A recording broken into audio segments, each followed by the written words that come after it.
وأحسن منك لم تر قط عيني وأجمل منك لم تلد النساء خلقت مبرأ من كل عيب خلقت مبرأ من كل عيب كأنك قد خلقت كما تشاء كتاب أنزلناه إليك مبارك ليدبروا آياته وليتذكر أولو الألباب. یہ کتاب برکت والی ہے جسے ہم نے آپ کی طرف نازل فرمایا ہے تاکہ دانش مند لوگ اس کی آیتوں میں غور و فکر کریں اور نصیحت حاصل کریں. اللہم صلی علی سیدنا محمد وعلی آل سیدنا محمد بعدد کل ذرۃ مئۃ الف الف مرۃ. سامعین و ناظرین کرام، السلام علیکم ورحمۃ اللہ وبرکاتہ. سامعین کرام، سورہ بقرہ آیت نمبر 86 سے 88 تک، درس نمبر 92. آج کا موضوع، کیا ہم اللہ تعالیٰ کی لعنت میں گرفتار ہیں؟ اس کے ساتھ آج کے سبق کا آغاز کرتے ہیں. سب سے پہلے گزشتہ سبق کا اعادہ ہوگا. بسم اللہ الرحمن الرحیم. شروع اللہ کے نام سے جو بڑا مہربان نہایت رحم والا ہے. وَإِذْ أَخَذْنَا مِيثَاقَكُمْ لَا تَسْفِكُونَ دِمَاءَكُمْ وَلَا تُخْرِجُونَ أَنفُسَكُمْ مِنْ دِيَارِكُمْ ثُمَّ أَقْرَرْتُمْ وَأَنْتُمْ تَشْهَدُونَ. اور جب ہم نے تم سے عہد لیا کہ آپس میں کچھ تو خون نہ کرنا اور اپنے کو ان کے وطن سے نہ نکالنا، تو تم نے اقرار کر لیا اور تم اس بات کے گواہ ہو.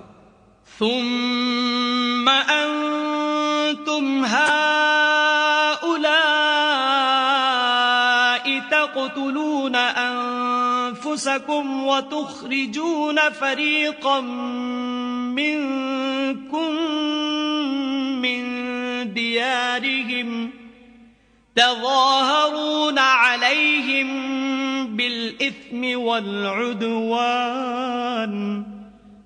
وإن يأتوكم أسارى تفادوهم وهو محرم عليكم إخراجهم أفتؤمنون ببعض الكتاب وتكفرون ببعض فما جزاء من يفعل ذلك منكم إلا خزي في الحياة الدنيا ويوم القيامة يردون إلى أشد العذاب وما الله بغافل عما تعملون. پھر تم وہی ہو کہ اپنوں کو قتل بھی کر دیتے ہو اور اپنوں میں سے بعض لوگوں پر گناہ اور ظلم سے چڑھائی کر کے انہیں وطن سے نکال بھی دیتے ہو، اور اگر وہ تمہارے پاس قید ہو کر آئیں تو بدلہ دے کر ان کو چھڑا بھی لیتے ہو، حالانکہ ان کا نکال دینا ہی تم کو حرام تھا. یہ کیا بات ہے کہ تم کتاب خدا کے بعض احکام کو تو مانتے ہو اور بعض سے انکار کیے دیتے ہو. تو جو تم میں سے ایسی حرکت کریں ان کی سزا اس کے سوا اور کیا ہو سکتی ہے کہ دنیا کی زندگی میں تو رسوائی ہو اور قیامت کے دن سخت سے سخت عذاب میں ڈال دیے جائیں، اور جو کام تم کرتے ہو خدا ان سے غافل نہیں. سامعین کرام، سورہ بقرہ آیت نمبر 86. لفظی ترجمہ: اولئک الذین اشتروا الحیات الدنیا بالآخرۃ. یہ وہ لوگ ہیں جنہوں نے خرید لیا ہے دنیا کی زندگی کو آخرت کے عوض. فلا یخفف عنہم العذاب. اب ان پر کوئی تخفیف نہیں ہوگی عذاب میں. ولا هم ینصرون. اور نہ ان کی مدد کی جائے گی. سامعین کرام، گزشتہ سبق سے یہ سبق پیوستہ ہے، یعنی ایک ہی مضمون ہے. گزشتہ سبق میں ہم نے یہ مطالعہ کیا تھا کہ اللہ تعالیٰ نے ہمیں یہ فرمایا کہ تم اگر دین کے بعض پر عمل کرتے ہو اور بعض کو نہیں مانتے، یعنی عمل نہیں کرتے، تو اس کا بدلہ جو ہے، یعنی یہ عمل اللہ تعالیٰ کو مقبول نہیں ہے۔ فما جزاء من یفعل ذلک منکم الا خزی فی الحیاۃ الدنیا، یعنی اس کا بدلہ دنیا میں شرمندگی کے علاوہ کچھ بھی نہیں ہے۔ وَيَوْمَ الْقِيَامَةِ يُرَدُّونَ إِلَىٰ أَشَدِّ الْعَذَابِ، اور قیامت کے دن یہ لوگ لوٹائے جائیں گے شدید عذاب کی طرف۔ وَمَا اللَّهُ بِغَافِلٍ عَمَّا تَعْمَلُونَ، اور اللہ تعالیٰ غافل نہیں ہے جو تم کر رہے ہو۔ أُولَٰئِكَ الَّذِينَ اشْتَرَوُا الْحَيَاةَ الدُّنْيَا بِالْآخِرَةِ، آج کا جو سبق ہے وہ یہی ہے۔ آپ نے جیسے کہ ترجمہ سنا کہ یہ وہ لوگ ہیں جنہوں نے دنیاوی مفاد کو ترجیح دے دی ہے اخروی مفاد پر۔ اب قیامت کے دن ان کے لیے کچھ نہیں ہے، یعنی کوئی ان کو فائدہ حاصل نہیں ہوگا۔ فلا یخفف، ان کو عذاب ہوگا اور عذاب میں کوئی کمی نہیں ہوگی اور نہ ان کی کوئی مدد کی جائے گی۔ سامعین اکرام، ذرا سوچنے کی بات ہے، اور سوچنا یہ ہے کہ ہم نے اللہ کے دین کو قبول کیا ہوا ہے یا نہیں۔ اور اصل میں تو بات یہ ہے، بغیر کسی لگی لپٹی کے میں آپ کو یہ عرض کروں کہ ہم نے دین کو قبول ہی سرے سے نہیں کیا۔ ہم دین کے کچھ، یعنی بظاہر دین کے کچھ حصے کو مانتے ہیں، لیکن دین سے عملاً انکار کر رہے ہیں اور دین کو جھٹلا کے ہم زندگی گزار رہے ہیں۔ دیکھیں، دین تو آپ کو ایک ضابطۂ حیات دیتا ہے، اور ضابطۂ حیات بھی ایک مقصد کے لیے ہے۔ وہ مقصد کیا ہے؟ اللہ سے ملاقات کی تیاری۔ اصل میں تو انسان کو اللہ تعالیٰ بڑے رتبے اور درجات دینا چاہتا ہے۔ اللہ تعالیٰ نے انسان کو خلیفۃ اللہ کہا ہے، اللہ کا نائب خلیفہ، یہ آپ نے پڑھ لیا تھا۔ تو یہ یعنی خلیفہ بننے کے لیے، خلیفہ بننے کی استعداد لے کے اللہ تعالیٰ نے انسان کو دنیا میں بھجوایا ہے۔ اب اس کو چاہیے کہ وہ استعداد حاصل کرے تاکہ آخرت میں یہ کامیاب ہو جائے۔ اور یہ بھی بات نوٹ کر لیں کہ پیغمبر کی جو دعوت ہے اس کا جو مرکزی نقطہ ہوتا ہے وہ آخرت کی کامیابی ہوتی ہے، یعنی اللہ تعالیٰ انسان کو آخرت کی کامیابی کے لیے پیدا فرماتے ہیں۔ اگر اخروی کامیابی اس نے پس پش ڈال دی اور دنیاوی کامیابی کو اس نے اپنے مد نظر رکھا، جیسا کہ ہم عام طور پہ کر رہے ہیں، سامعین کرام، اس میں تو کوئی دو رائے نہیں ہے، تو اب اس کا نتیجہ جو ہے بڑا خراب ہے۔ میں آپ کو واضح طور پہ کہہ رہا ہوں، اور سب سے زیادہ، یعنی سب سے پہلے جو انسان کو برے نتائج کا سامنا کرنا ہوتا ہے وہ اس کی عملی زندگی میں ہوتا ہے۔ دیکھیں، اللہ کے دین کو قبول کرنے میں انسان کی فلاح اور کامیابی مضمر ہے، دنیا کی اور آخرت کی۔ دنیا کی آپ پوچھیں گے کس طریقے سے؟ دیکھیں، اللہ تعالیٰ نے انسان کی کامیابی تزکیہ نفس میں رکھ دی ہے، اور فرمایا ہے کہ قد افلح من تزکا، کہ جس نے اپنا تزکیہ کر لیا وہ کامیاب ہو گیا۔ اب کامیاب انسان وہ ہے جو اپنا تزکیہ نفس کر لے، یعنی اپنے آپ کو قابو میں کر لے، اپنی جو اس کی نفسانی بیماریاں ہیں اس سے شفا یاب ہو جائے۔ اگر یہ نفسانی بیماریوں کی اصلاح نہیں کرتا، یعنی ضبط نفس سے کام نہیں لیتا، اخلاقی برائیوں کو پر قابو نہیں پاتا، تو ظاہر ہے کہ وہ اخلاقی برائیاں اس میں موجود ہوں گی۔ آپ دیکھ لیں، آج میں آپ کو بات کہہ رہا ہوں اور یہ تو ہر زمانے پہ لاگو ہوتی ہے۔ آپ بڑے سے بڑا انسان دیکھ لیں، وہ بسا اوقات نفسانی جذبات سے مغلوب ہو جاتا ہے۔ یہ یعنی ہمارے مسلمانوں کی آپ تاریخ دیکھ لیں، وہ اقبال نے کہا ہے نا کہ آ تجھ کو بتاؤں میں تقدیر امم کیا ہے، شمشیر و ثنا اول، طاؤس و رباب آخر۔ اب طاؤس، اور آپ دیکھ لیں طاؤس اور رباب میں ہم پڑ گئے۔ ہمارے جو اکثر تو یہ بادشاہوں کا دور گزرا ہے، مغل بادشاہ تھے، اس کے بعد لودھی خاندان تھا، خاندان غلامہ وغیرہ وغیرہ، سارے یہ بادشاہت تو آپ دیکھیں چلی آ رہی ہے، یعنی جو خلفائے راشدین تھے اس کے بعد تو بادشاہت کا دور شروع ہو گیا بہرحال.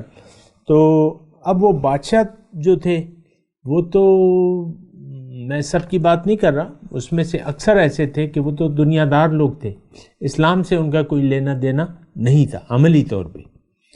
اور حضرت عمر بن عبدالعزیز مجھے یاد آ گئے، انہوں نے وہ بھی بادشاہت کے زیر اہتمام خلیفہ بنے تھے، وہ جانشین تھے کسی بادشاہ کے جس کو خلیفہ راشد کہا جاتا ہے جن کو. تو انہوں نے جب بادشاہت سنبھالی تو مسجد میں گئے اور لوگوں سے کہا کہ بھئی میں تمہارا بادشاہ نہیں ہوں، مجھے تو یعنی بادشاہ نے خلیفہ مقرر کیا ہے، لیکن میں تو جب تک تم نہیں کہو گے اور تم سواد نہیں کرو گے تو میں تو خلیفہ بننے کے لیے تیار نہیں ہوں. لیکن بہرحال لوگوں نے پھر ان کو کہا کہ نہیں آپ ہی ہیں. تو بہرحال پھر انہوں نے جس طریقے سے زندگی گزاری وہ ایک نمونہ ہے، اس میں ہمارے لیے نمونہ موجود ہے. بہرحال میں یہ بات کر رہا ہوں کہ اسلام کو تو ہم نے کب کا ترک کیا ہوا ہے اور اسلام کے تابع ہونے کے لیے ہم تیار نہیں ہیں، انفرادی طور پہ بھی اور اجتماعی طور پہ بھی. اب ہمارا رویہ کیا ہے؟ دیکھیں ہمارا رویہ بہت واضح ہے کہ ہم نے دنیا کو آخرت کے اوپر ترجیح دے دی ہے. اللہ کی رضاؤں کو پیش نظر رکھنے کی بجائے زندگی گزارتے ہوئے اپنی مرضی اپنی خواہشات کو فوقیت دے دی ہے. ہم میں سے ہر انسان، آج کا انسان جو ہے وہ خواہش کے تابع ہے، اپنی خواہشات نفس کا غلام ہے. اس نے اپنے خواہشات نفس کو اپنا خدا بنا لیا ہے. تو یہ بات یعنی میں بلا خوف تردید آپ کو کہہ سکتا ہوں، آپ کو بھی معلوم ہے. اور گھر میں بیٹھی ہوئی خاتون خانہ، اس کا خدا تو اللہ نہیں ہے، اس کا خدا تو اس کی اپنی مرضی ہے. جب مرضی ہوئے گی شوہر سے ہنس کھیل کے بول لے گی، نہیں ہوئے گی تو نہیں بولے گی، چاہے قرآن کچھ کہتا رہے، حضور صلی اللہ علیہ وسلم کچھ کہتے رہے. معاذ اللہ ایسا ہمارا رویہ ہے. یہ صرف بیوی کا نہیں ہے، خاوند بھی ایسا ہے. اور یہ تو میں آپ کو مثال بیان کرتا ہوں کیونکہ یہ ہر گھر کی کہانی ہے. لیکن آپ دیکھیں امت مسلمہ اس یعنی ایسے رویوں کا شکار ہے، اور ایسے رویے جو مستحسن نہیں ہیں. اور ہمارے زبان حال سے ہم یہ کہہ رہے ہیں کہ ہمیں تو دنیا کی زندگی عزیز ہے، آخرت کی زندگی کے عوض آخرت کی زندگی کو ترجیح بنا لینا یہ بہت دور کی بات ہے آج کے معاشرے کے لیے، آج کے مسلمان کے لیے. تو دیکھیں یہ ساری باتیں تو میں کہہ رہا ہوں اور اللہ تعالیٰ بھی فرما رہا ہے، لیکن ہماری مجال ہے کہ کان پہ جوں تک رینگے. بہرحال یہ آپ نے سوچنا ہوگا، لیکن اس کا انجام کیا ہے؟ فَلَا يُخَفَّفُ عَنْهُمُ الْعَذَابُ، عذاب میں یہ لوگ جائیں گے اور اس میں عذاب میں کوئی تخفیف نہیں ہوگی، کوئی آرام نہیں ہوگا، کوئی وقفہ نہیں ہوگا. وَلَا هُمْ يُنصَرُونَ، اور نہ ان کی مدد کی جائے گی. آپ نے تو بڑی توقعات لگا رکھی ہیں نا کہ میں چاہے جو مرضی آئے کرتا رہوں، اللہ تعالیٰ مجھے معاف کر دے گا کیونکہ وہ غفور الرحیم ہے. میں گناہ نہ کرتا تو وہ بخشے گا کسے؟ آپ نے تو اپنے لیے ایسی بہانہ سازی کی بھی ہے نا. پھر آپ کی امید ہے کہ رسول صلی اللہ علیہ وسلم میں چاہے عمل کروں یا نہ کروں وہ میری شفاعت کریں گے. تو یہ ایک عجیب سی صورتحال ہے. بہرحال آگے چلتے ہیں. وَلَقَدْ آتَيْنَا مُوسَى الْكِتَابَ، اللہ تعالیٰ فرما رہے ہیں میں نے موسیٰ علیہ السلام کو کتاب دی. وَقَفَّيْنَا، اور میں نے مِن بَعْدِهِ بِالرَّسُولِ، ان کے بعد جو ہے میں نے پے در پے رسولوں کو بھجوایا. وَآتَيْنَا عِيسَى ابْنَ مَرْيَمَ الْبَيِّنَاتِ، اور ہم نے عیسیٰ جو مریم کے بیٹے تھے ان کو نشانیاں دیں. وَأَيَّدْنَاهُ بِرُوحِ الْقُدُسِ، اور روح القدس کے ذریعے ان کی تائید کی. افکلما جاء رسول بما لا تہوی انفسکم، جب بھی تمہارے پاس کوئی رسول آتا جسے تمہارے دل نہیں چاہتے تھے، استکبرتم، تو تم تکبر کی روش اختیار کر لیتے. ففریقا کذبتم، پھر تم میں سے ایک جماعت ان کو جھٹلا دیتی. وفریقا تقتلون، اور ایک جماعت ان کے قتل کے درپے ہو جاتی. یہ یعنی بنی اسرائیل کی تاریخی اللہ تعالیٰ بیان فرما رہا ہے، لیکن بات یہ ہے، ترجمہ تو خیر آپ نے سن لیا، اور اس میں اللہ تعالیٰ نے یہ بات فرمائی ہے کہ بھئی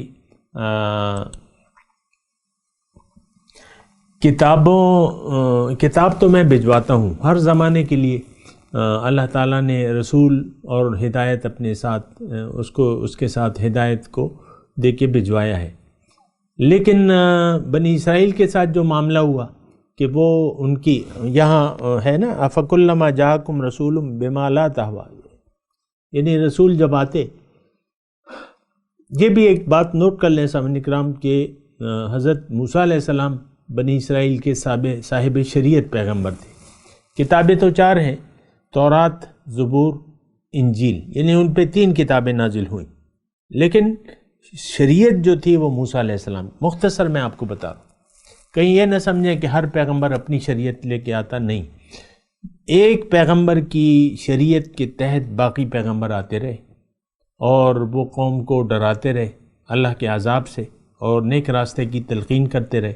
لیکن عام طور پہ آپ دیکھیں افکلما جاءکم رسول بما لا تہویٰ انفسکم، جب تمہارے پاس کوئی رسول آتا تو جو تمہارے نفس کو ناگوار سمجھتا، یعنی جسے تمہارے نفس اچھا نہیں سمجھتے، تم ان کو اچھا نہیں سمجھتے تو تم تکبر کی روش اختیار کر لیتے۔ تو دیکھیں یہ یعنی انہوں نے تو ایسا کیا، کسی رسول کو حقیقی طور پہ مانے ہی نہیں۔ موسیٰ علیہ السلام جو کہ صاحب ان کے مرکزی جو صاحب شریعت رسول تھے، ان کو آپ دیکھیں کس طرح ان کی قوم نے عیسیٰ دی۔ قالوا اوذینا من قبل ان تأتینا ومن بعد ما جئتنا، ایک لمبی تاریخ ہے، اور یعنی موسیٰ علیہ السلام تو یعنی قرآن میں ان کے واقعات ہیں کہ ففرق بیننا وبین القوم الفاسقین، انی لا املک الا نفسی و اخی ففرق بیننا، ایسے قرآن میں آیت ہے۔ انہوں نے کہا کہ اے اللہ، میں تو اپنے اور اپنے بھائی کے علاوہ کسی پہ قدرت رکھتا نہیں، تو آپ میرے اور قوم کے درمیان فیصلہ کر دیجئے۔ بہرحال وہ تو ایک تاریخی واقعات ہیں، ہو سکتا ہے آ بھی جائیں، اور یہ تذکرہ انہی کا ہو رہا ہے۔ لیکن ہم اس آیت میں اپنے لیے کیا ہمارے لیے سبق ہے، یہ بات ذرا دیکھنے کی ہے۔ اب دیکھیں حضور صلی اللہ علیہ وسلم ہمارے پیغمبر ہیں، یعنی اس حد تک تو ہم مانتے ہیں کہ وہ ہمارے پیغمبر ہیں۔ اس کے علاوہ ان کی جو دعوت ہے، نہ ہم اس دعوت کو سننے کے لیے تیار ہیں، اور اگر سن بھی لیں تو اس منزل کو منزل بنانے کے لیے تیار نہیں ہے جس طرف ہمیں حضور صلی اللہ علیہ وسلم دعوت دیتے ہیں۔ دعوت ان کی کس طرف ہے؟ اللہ کی طرف، داعیا الی اللہ باذنہ وسراجا منیرا، اللہ کی طرف دعوت دینے والے ہیں۔ سورہ یوسف میں ہے بالکل واضح طور پہ، قل ھذہ سبیلی ادعو الی اللہ، آپ ان سے واضح طور پہ کہہ دیجئے کہ بھائی میرا تو مشن فقط صرف یہ ہے کہ میں لوگوں کو اللہ کی طرف دعوت دیتا ہوں، انا ومن اتبعن، میں اور میرے پیروکار بھی۔ تو مطلب یہ سارا ہم نے دیکھنا ہوگا کہ ہم کیا کر رہے ہیں، کس طرف جا رہے ہیں، اور یعنی ہمارا راستہ کون سا ہے۔ ہمارا راستہ رسول کی مخالفت کا ہے، یہ بات نوٹ کر لیں۔ ہمارا راستہ جو ہے وہ رسول کی مخالفت کا راستہ ہے۔ لیکن اب یہ ہے نا کہ یہاں ایک بات ہے، ففریق بما لا تہویٰ انفسکم استکبرتم، تم تکبر کرتے۔ لیکن تکبر کا معنی آپ ذرا دیکھ لیں، جان لیں، اور اصل تکبر یہ ہے، یعنی تکبر ہے کیا؟ اپنی رائے کو دوسرے کی رائے پر فوقیت دینا۔ خاص طور پہ تکبر اس وقت یعنی صحیح کہلاتا ہے یا ثابت ہو جاتا ہے کہ آپ اللہ تعالیٰ اور اس کے رسول کے حکم پر اپنی خواہشات کو ترجیح دیں۔ آج ہم سب اس تکبر میں مبتلا ہیں۔ اللہ کے حکم اور رسول کی جو طریقہ ہے اس کے خلاف ہم زندگی گزار رہے اور گزارنا چاہتے ہیں۔ تو یہ بات تو بڑی یعنی خطرناک ہے، ایسا تو نہیں ہونا چاہیے، لیکن پھر بھی ہم ایسا کر رہے ہیں، تو یہ تکبر ہے، یہ بات نوٹ کر لیں سامعین کرام۔ اب فریقاً کذبتم و فریقاً تقتلون، یعنی اس عناد رسول میں اور اللہ تعالیٰ کی احکامات کی خلاف ورزی کرتے ہوئے بعض کو وہ جھٹلا دیتے. تو یہ جھٹلانا تو ہم سے بھی ثابت ہے، اپنے رسول کی تعلیمات کو ہم عملی طور پہ جھٹلا رہے ہیں. وَفَرِيقًا تَقْتُلُونَ، اور بعض رسولوں کو تم قتل کرتے. یہاں بھی آپ دیکھیں آج یعنی ہمارے علماء حق جو ہے اس کا بھی یعنی بعض لوگ جو ان کو پسند نہیں کرتے، ایک گروہ، تو ان کو قتل کرنے کی درپے ہے. ایسی بہت سی مثالیں موجود ہیں. ہمارے علماء حق تھے تو ان کو یعنی وہ کسی کے خلاف بولے، حق بات کی، تو ان کو قتل کر دیا گیا، شہید کر دیا گیا. ڈاکٹر غلام مرتضیٰ ملک بہت اچھے عالم بھی تھے، فاضل بھی تھے، لیکن ان کو شہید کر دیا گیا. یا اسی طرح بنوری ٹاؤن کے علماء کراچی میں، یا ادھر لاہور میں، یا ادھر آپ کے چار سدہ وغیرہ، سب پہ قاتلانہ حملے ہوئے، کچھ کامیاب ہوئے، کچھ نہیں ہوئے. تو آج بھی یہ مسلمان جن کی بما لا تہوا انفسکم، جو ان کو صحیح نہیں سمجھتے اور اپنی خواہشات کے خلاف سمجھتے ہیں، تو جھٹلاتے بھی ہیں اور قتل کے بھی در پہ ہیں. تو یہ کوئی انوکھی بات نہیں ہے، یعنی ہم بھی انہی کے نقش قدم پر چل رہے ہیں. وقالوا قلوبنا غلف، یہ کہتے ہیں کہ ہمارے دل یعنی غلاف میں ہیں یا پردے میں ہیں. بل لعنہم اللہ، بلکہ لعنت کر دی ہے اللہ تعالیٰ نے ان کے دلوں پر. فقلیلا ما یؤمنون، بلکہ پھر بہت تھوڑے ہی لوگ ایمان لاتے ہیں. تو بہرحال سامعین اکرام، یہ بنی اسرائیل کا حال ہے. وہ یہ سمجھتے تھے، دیکھیں ایک بات میں آپ کو نوٹ کر لوں، اصل میں یہ حال یعنی ہمارے لیے اللہ تعالیٰ بیان ہو رہا ہے کہ کہیں ایسا نہیں کہ تم بھی ایسے ہو جاؤ. آج یعنی یہ صورتحال یہ ہے کہ ہم زبان حال سے یہ کہہ رہے ہیں، اپنے جو داعیان الی الحق ہیں، جو اللہ کی طرف بلانے والے ہیں، ان کو کہہ رہے ہیں کہ بھئی تمہاری واعظ و نصیحت کا ہم پہ کوئی اثر نہیں ہوتا، یا ہمارے پاس تم سے زیادہ علم ہے، یا تم ہمیں نہ چھیڑو، رہنے دو، اور ہم محفوظ ہیں. غلف کا مطلب پردے میں ہے، یا ہمارے دل تھیلیوں میں بند ہیں. تو تھیلی میں بند کا مطلب یہ ہے، ایک تو یہ ہے کہ ہمارے پاس علم و حکمت زیادہ ہے، تمہاری باتوں کی ہمیں ضرورت نہیں ہے. یا دوسرا اس کا معنی یہ ہے کہ ہمارے دل جو ہیں وہ تمہاری کسی بات کو قبول نہیں کریں گے، تم ہمیں واعظ و نصیحت نہ کرو. اسی طرح اب یہ دیکھیں، یہ وہاں کی یعنی اس وقت مدینے کی آیات ہیں، اور مدینے میں جو یہودی قبیلے تھے وہ یہ کہتے تھے وقالوا قلوبنا غلف، کہ بھئی ہمارے پاس علم بہت زیادہ ہے، بس ہمارے دل تو یعنی علم سے پر ہیں، تھیلیاں بھری ہوئی ہیں ہمارے پاس، تمہاری واعظ و نصیحت کی ہمیں ضرورت نہیں ہے. تو بہرحال یہ ان کا کہنا تھا، لیکن حقیقت کیا ہے؟ اللہ تعالیٰ نے فرمایا بل لعنہم اللہ بکفرہم فقلیلا ما یؤمنون، بلکہ اللہ تعالیٰ نے ان کے انکار کے سبب ان پر لعنت کر دی ہے. دیکھیں، جب اللہ کی لعنت کسی قوم پر ثابت ہو جائے، یہ بات ذرا غور سے سنیں، یہ کب ہوتی ہے لعنت؟ جب انسان جان بوجھ کر اپنے لیے کسی ایسی منزل کا انتخاب کرتا ہے جو حق کے خلاف ہو. جان بوجھ کر اگر آپ باطل کو اپنی منزل بنا لیں اور اسی کو آپ یعنی صحیح سمجھیں، یا آپ ایک دھوکے میں آ جائیں، یا دنیا کو آخرت پر اگر آپ نے ترجیح دے دی، تو آپ اللہ کی لعنت کے مستحق ٹھہرتے ہیں. اچھا، پھر آہستہ آہستہ ایسا ہوتا ہے کہ دل پہ یعنی جو زنگ ہے وہ لگتا جاتا ہے. ایک وقت ایسا آتا ہے کہ آپ کی سوچ سمجھ کام کرنا چھوڑ دیتی ہے، پھر داعی الحق کی بات آپ کی سمجھ میں نہیں آتی. آپ اپنے آپ کو عقل والا سمجھتے ہیں، اپنے علم کو زیادہ سمجھتے ہیں، اپنے آپ کو صحیح سمجھتے ہیں. آپ دیکھ لیں آج کی مثال کہ ہر انسان کہتا ہے بھائی میں ٹھیک ہوں، مجھے نہ چھیڑو. تو یعنی ہر شخص کہتا ہے کہ بھئی میرے پاس میری جو سمجھ ہے دین کے متعلق وہ درست ہے، مجھے تمہاری بات سننے کی کوئی ضرورت نہیں ہے. ایسا مطلب آج بھی ہوتا ہے لیکن یہ اللہ تعالیٰ کی لعنت کا مظہر ہے۔ اگر کسی کو اندھیرا جو ہے روشنی نظر آتی ہے اور روشنی کو وہ اندھیرا سمجھتا ہے تو اس کا مطلب یہ ہے کہ یہ اللہ تعالیٰ کی لعنت میں گرفتار ہے، اب اس میں ایمان لانے کی گنجائش پھر نہیں رہتی۔ بہرحال میں تلاوت کرتا ہوں، میرے ساتھ دہرائیے۔ اعوذ باللہ من الشیطان الرجیم، بسم اللہ الرحمن الرحیم۔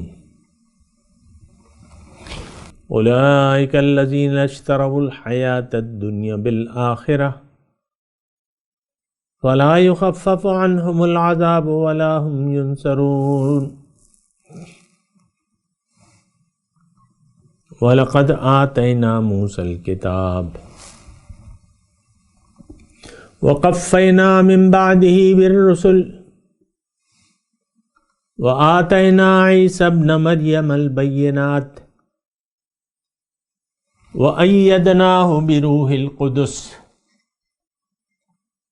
أَفَكُلَّمَا جَاءَكُمْ رَسُولٌ بِمَا لَا تَهْوَىٰ أَنفُسُكُمْ استکبرتم ففریقا کذبتم وفریقا تقتلون وقالوا قلوبنا غلف بل لعنهم اللہ بکفرہم فقلیلا ما یؤمنون۔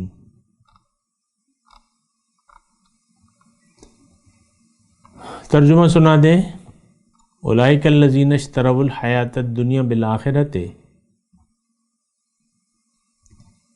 یہ وہی لوگ ہیں جنہوں نے دنیاوی زندگی کے عوض بیچ دیا ہے، دنیا کی زندگی کو آخرت کے عوض، یعنی خرید لیا ہے۔ اشترو دونوں معنوں کے لیے خریدنا اور بیچنا دونوں کے لیے استعمال ہوتا ہے، تو بہرحال یہاں خریدنا معنی ہے، خرید لیا ہے حیات دنیا کو آخرت کے عوض۔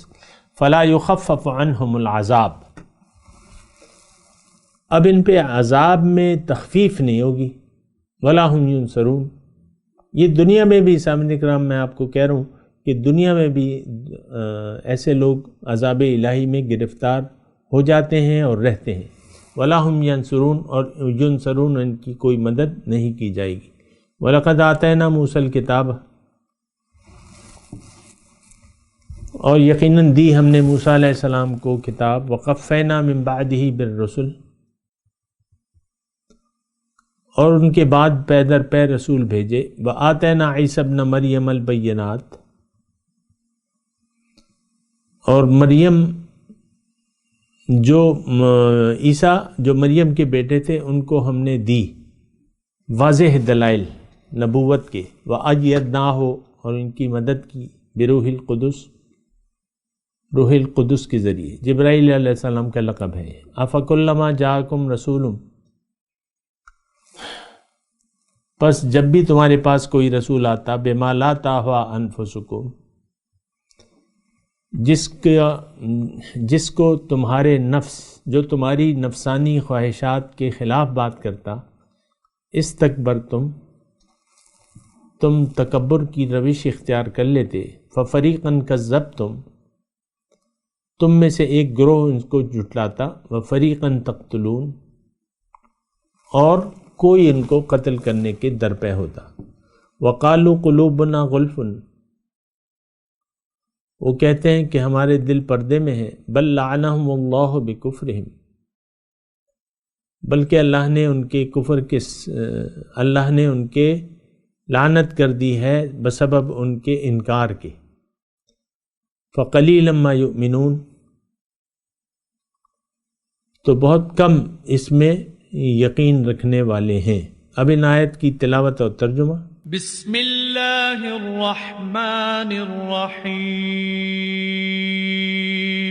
شروع اللہ کے نام سے جو بڑا مہربان نہایت رحم والا ہے۔ أولئك الذين اشتروا الحياة الدنيا بالآخرة فلا يخفف عنهم العذاب ولا هم ينصرون۔ یہ وہ لوگ ہیں جنہوں نے آخرت کے بدلے دنیا کی زندگی خریدی، سو نہ تو ان سے عذاب ہی ہلکا کیا جائے گا اور نہ ان کو اور طرح کی مدد ملے گی۔ وَلَقَدْ آتَيْنَا مُوسَى الْكِتَابَ وَقَفَّيْنَا مِن بَعْدِهِ بِالرُّسُلِ وَآتَيْنَا عِيسَى ابْنَ مَرْيَمَ الْبَيِّنَاتِ وَأَيَّدْنَاهُ بِرُوحِ الْقُدُسِ أَفَكُلَّمَا جَاءَكُمْ رَسُولٌ بِمَا لَا تَهْوَىٰ أَنفُسُكُمُ اسْتَكْبَرْتُمْ فَفَرِيقًا كَذَّبْتُمْ وَفَرِيقًا تَقْتُلُونَ۔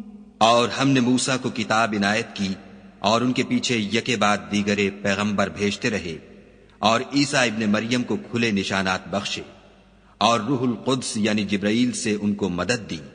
تو جب کوئی پیغمبر تمہارے پاس ایسی باتیں لے کر آئے جن کو تمہارا جی نہیں چاہتا تھا تو تم سرکش ہو جاتے رہے، اور ایک گروہ انبیاء کو تو جھٹلاتے رہے اور ایک گروہ کو قتل کرتے رہے۔ وَقَالُوا قُلُوبُنَا غُلْفٌ بَل لَّعَنَهُمُ اللَّهُ بِكُفْرِهِمْ فَقَلِيلًا مَّا يُؤْمِنُونَ۔ اور کہتے ہیں ہمارے دل پردے میں ہیں، نہیں بلکہ خدا نے ان کے کفر کے سبب ان پر لعنت کر رکھی ہے، بس یہ تھوڑے ہی پر ایمان لاتے ہیں۔ اس کے ساتھ ہی سامعین کرام آج کے درس کا وقت اختتام کو پہنچا۔ انشاءاللہ اگلے درس میں ملاقات ہوگی۔ وآخر دعوانا ان الحمد للہ رب العالمین، والسلام علیکم ورحمۃ اللہ وبرکاتہ۔ مولاي صل وسلم دائما ابدا على حبيبك خير الخلق كلهم۔